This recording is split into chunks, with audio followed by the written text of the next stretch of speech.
You'll take my life, but I'll take yours too. You fire musket, but I'll run you through. So when you're waiting for the next attack, you better stand, there's no turning back. O som metálico da banda britânica Iron Maiden transformou em meme um discurso da advogada Janaína Pascoal na época do pedido de impeachment de Dilma Rousseff, do qual ela é uma das autoras. Mas eleita deputada estadual por São Paulo, com um capital político de mais de 2 milhões de votos, Janaína fala sério, principalmente quando é para fazer críticas ao próprio partido e ao governo do correligionário Jair Bolsonaro. Quer saber como tudo começou? A história de Janaína Pascoal, que até gosta de Iron Maiden, mas prefere Pink Floyd e Dire Straits, é o tema deste podcast. Eu sou o Tomás Molena e este é o Funcionário da Semana. Conheça quem trabalha para você. Não se trata de direita ou esquerda. Haverá um sacrifício indiscutível. Começou a se libertar do socialismo. Tenha a misericórdia dessa nação. Nós vamos É muito acelerar. complicado o que está acontecendo no Brasil. Funcionário da Semana, um podcast de Veja.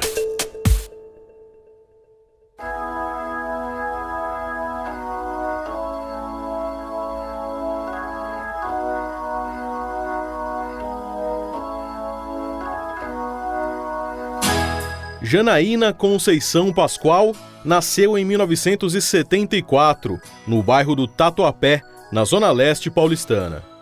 Ela é a primogênita dos 4 filhos do psicólogo Ricardo e da dona de casa Regina. Os irmãos Pascoal dormiam todos no mesmo quarto, em 2 beliches. À noite, Janaína contava histórias e, antes dos irmãos dormirem, puxava a reza, que aprendeu com a avó paterna, de quem ela diz ter herdado o jeito mandão. Todos os irmãos estudaram direito, seguindo o caminho da irmã mais velha. Com 2 delas, Janaína dividiu o escritório Pascoal Advogados, e um dos seus clientes era o conde Chiquinho Scarpa. Na época de escola, Janaína enfrentou o bullying. Ela contou sobre isso em uma entrevista à Globo. Como eu emagreci? Porque Não. você disse que era gordíssima. Eu era bem gorda. Eu lembro assim, que as crianças brincavam, vamos brincar de hospital? Claro que todo mundo quer ser enfermeira, quer ser a médica. Não, eu tinha que ser a mulher grávida. Vamos brincar, fazer uma cerimônia de casamento, eu tinha que fazer o papel do padre. Janaína diz que o bullying que sofreu a fez mais forte, como se tivesse criado uma casca para enfrentar, anos mais tarde, as críticas e os memes usados para desqualificá-la. A advogada gosta de mostrar que criou empatia com quem sofre críticas pesadas.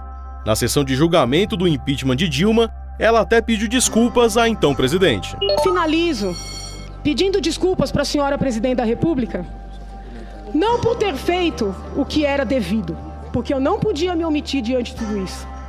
Eu peço desculpas porque eu sei que a situação que ela está vivendo não é fácil. Eu peço desculpas porque eu sei que, muito embora esse não fosse meu objetivo, eu lhe causei sofrimento.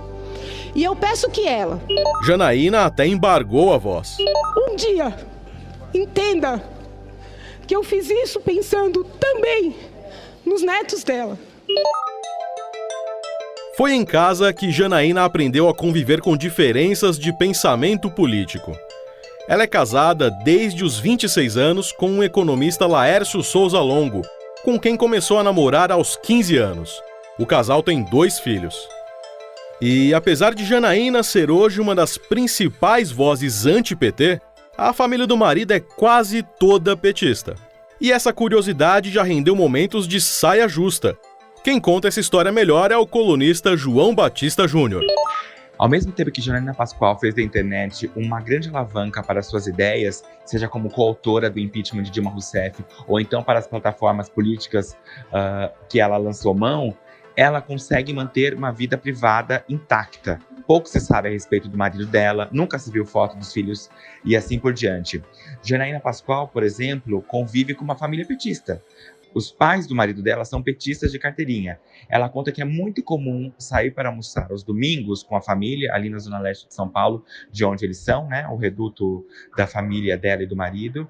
E fãs pedirem para bater foto ou para trocar uma palavra com ela e agradecer pelo fato de ela ser coautora do impeachment que tirou Dilma Rousseff do poder. Janaína fica meio sem jeito porque a sogra olha torto, afinal a sogra é petista de carteirinha e queria a Dilma Rousseff lá, não queria que a Dilma tivesse sido empichada.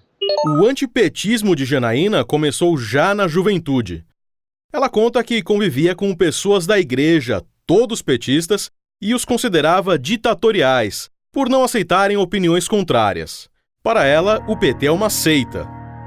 Com as manifestações de 2013, o antipetismo aflorou e a advogada acabou redigindo o pedido de impeachment de Dilma ao lado do ex-petista Hélio Bicudo e de Miguel Reale Júnior, que foi seu orientador de doutorado.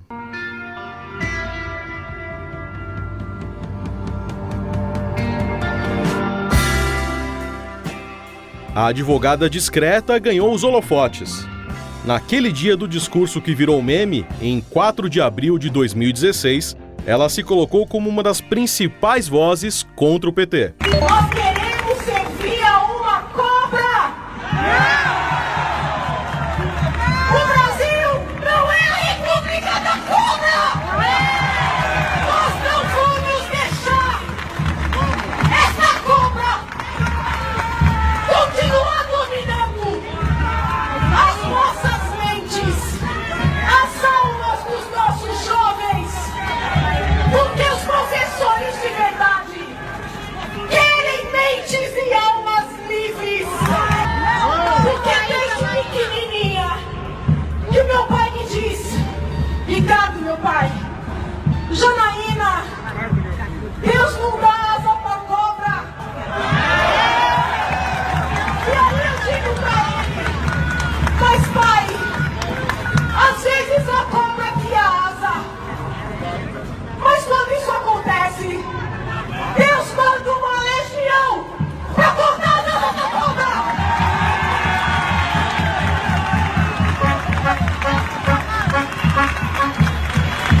Nós queremos libertar o nosso país do cativeiro de almas e mentes. Não vamos abaixar a cabeça pra essa gente que se acostumou com um discurso único. Acabou a República da Cobra! A cobra a que ela se referia, você já deve imaginar quem era. Se quiseram matar a jararaca, não bateram na cabeça, bateram no rabo. E a jararaca está viva como sempre esteve. Augusto Nunes, foi esse discurso enfático contra o PT que aproximou a advogada de Jair Bolsonaro? Foi esse discurso somado às declarações sucessivas que ela fez, deixando claro que ela votaria em qualquer candidato que disputasse o segundo turno com o PT. Isso deixou o Bolsonaro tão animado que ele decidiu que ela seria uma boa candidata à vice-presidência da República. Ele encarregou o Gustavo Bebiano de vir a São Paulo e convencer a Janaína a aceitar, a completar a chapa presidencial. A Janaína ficou, desde o começo, ela hesitou muito, porque ela disse que achava muito complicado ficar longe da família, ela precisaria obter a concordância da família e seria difícil sair de São Paulo. Mas o Bebiano, ele estava tão determinado a conseguir o sim, que ele veio com a roupa do corpo e ficou no hotel 2 dias com a mesma roupa com a qual ele veio do Rio, e disse a mim, durante esse processo de negociações, ele conversou com ela expôs a mesma dúvida, e ele disse: olha, eu só volto para o Rio com ela junto. Mesmo que ela não diga o sim, vai ter que participar da reunião. Existia a expectativa de Janaína Pascoal ser anunciada como vice na chapa de Bolsonaro na Convenção Nacional do PSL, em julho de 2018. Mas, chegando lá, ela fez críticas a setores do partido e irritou aliados. Não se ganha a eleição com um pensamento único. E mais, não se governa uma nação com um pensamento único. Essa parte é muito importante. Os seguidores, muitas vezes, do deputado Jair Bolsonaro Eles têm uma ânsia de ouvirem um discurso inteiramente uniformizado. Pessoas só são aceitas quando pensam exatamente as mesmas coisas. Reflitam se nós não estamos correndo risco de fazer um PT ao contrário. Janaína acabou disputando a eleição para uma cadeira na Assembleia Legislativa de São Paulo. Foi a deputada mais votada da história do país. Empossada em março, Janaína apresentou projetos na área de educação, como o ensino de alguma modalidade de luta corporal às alunas e o que proíbe consumo de bebidas alcoólicas e festas open bar em instituições públicas e particulares. Também propôs, após reportagem publicada por Veja São Paulo, a extinção de um órgão supérfluo da Assembleia Legislativa, chamado Núcleo de Avaliação Estratégica, que tem 50 funcionários e custo de 10 milhões e meio de reais por ano. Em outro projeto, ela pediu o fim de 3 secretarias da Assembleia que, segundo ela, não têm função. Mas Janaína não é alinhada ao, digamos, bolsonarismo de raiz. Por exemplo, a advogada é a favor das cotas para negros e de algumas causas caras para a comunidade LGBT. Ela não vê que família tem de ser necessariamente composta entre um homem e uma mulher. Mas Janaína é radicalmente contra o aborto. Em entrevista ao programa Conversa com Bial, ela falou sobre onde se posiciona ideologicamente. Eu ia perguntar para você, nessa coisa de direita e esquerda, onde é que você se situa no espectro ideológico? Por exemplo, para tomar uma referência, você está à direita ou à esquerda de Jair Messias? Eu acredito que eu esteja mais à esquerda, né? Ou ele mais à minha direita. Talvez seja a frase mais adequada seria essa. Neste começo de mandato, Janaína mostrou que aquele tom de autocrítica na convenção do PSL em 2018 não foi fato isolado. Janaína não poupou críticas ao presidente Bolsonaro quando ele decidiu intervir na política de preços de combustíveis da Petrobras. Ela disse no Twitter: "Com a decisão de ontem do nosso presidente, o L de liberal já não é tão liberal assim. O PSL está cada vez mais parecido com o PT. Eu digo e repito, partidos são verdadeiras prisões. Uma lástima."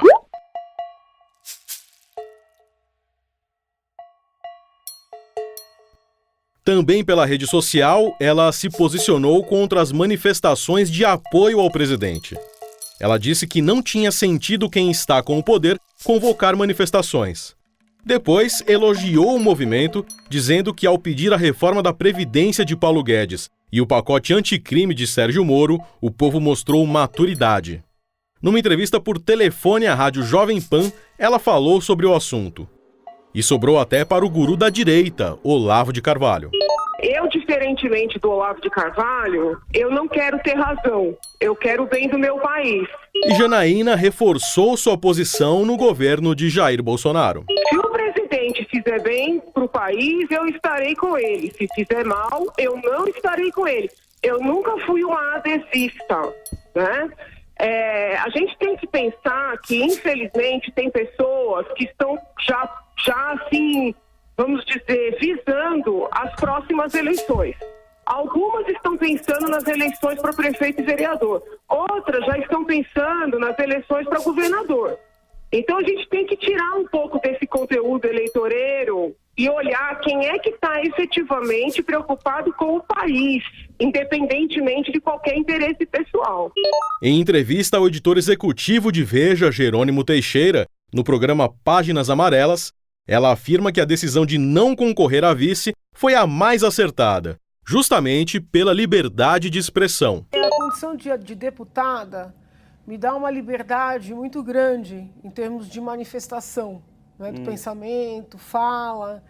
E talvez para esse momento do país, né, esse momento histórico, que já vem de algum tempo, eu com maior liberdade de fala, entendeu? Seja mais útil para a nação do que num cargo, vamos dizer assim, ou de vice-presidente, ou mesmo de ministra.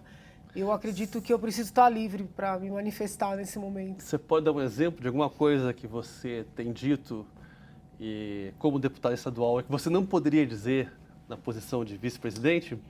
Eu acredito que quem está no executivo fica mais amarrado, né? Então eu vou te dar um exemplo. Muita gente pergunta, por que você não sai a prefeita? Você teria chance. Eu sei que eu teria. Mas o prefeito não pode falar livremente o que ele pensa, né? Ele não pode fazer uma crítica, ainda que pontual, a uma determinada ação do governador ou do presidente, porque uma manifestação dele pode prejudicar a cidade que ele administra, o mesmo governador, o estado que ele administra. E eu entendo que o parlamentar, ele, até pela denominação, né, parlare, né, ele tem o dever de se manifestar mais livremente. Augusto, Janaína deve mesmo continuar no parlamento nessa sua posição de ombudsman do governo e do PSL, apontando de dentro suas discordâncias na condução do país? Ou vai encarar uma eleição para a Prefeitura de São Paulo e, quem sabe, se cacifar para a presidência da República? Não acredito que ela saia da Assembleia tão cedo. Acho que ela vai ficar mais um mandato na Assembleia Legislativa porque ela gosta do que está fazendo. Ela, por exemplo, poderia ter nomeado 30 assessores, nomeou só 9. Se candidatou à presidência da Assembleia, sabendo que não teria chances de vitória, para denunciar a histórica aliança feita na Assembleia Paulista entre PT e PSDB. E ela vive denunciando coisas e não para de ser ombudsman do PSL, aqui e fora de São Paulo. Ela já tem uma presença nacional e não tem vocação para cargo executivo. Ela é muito franca, ela é muito sincera, perigosamente sincera para ocupar um cargo executivo. Não acredito que seja este o destino dela. Janaína Pascoal é deputada estadual em São Paulo. Admissão, 15 de março de 2019. Salário líquido, R$ 18.762,31. Funcionário da Semana, um podcast de Veja. Locução, Tomás Molina. Roteiro, Gisele Vitória e Leandro Nomura. Edição, Edgar Maciel. Direção-geral, Daniel Bergamasco. Realização, Estúdio Abril.